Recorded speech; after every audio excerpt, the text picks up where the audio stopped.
Michael, let's talk about anxiety. Yeah.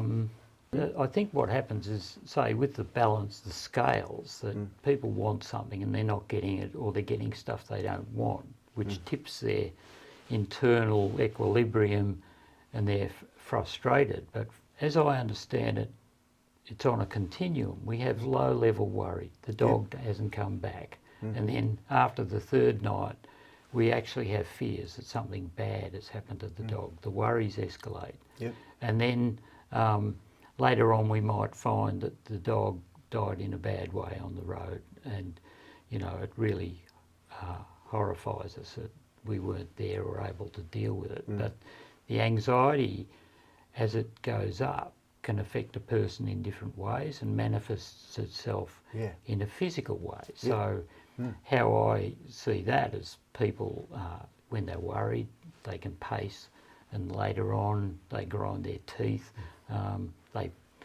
They do all sorts of things. They're not sleeping well. They stop eating well. Or they overeat.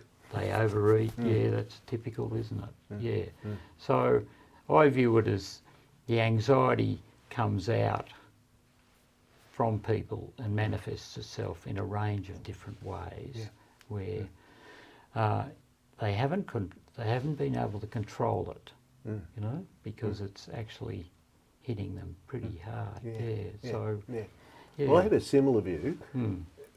My view on anxiety is this, that it's an internal conflict. I am not able to be who I thought I should be, or maybe what other people expect me to be, but because I can't resolve that, I go into an internal conflict, right? So let's say it's a rape victim, or it's a person who husband has just left, or partner has just left.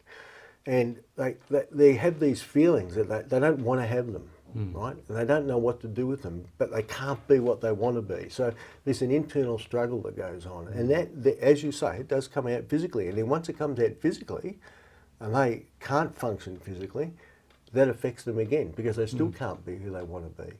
So part of our role in working with people, I believe, is helping them identify what they can't be and what they want to be, and then help them get back on that path so they can achieve that.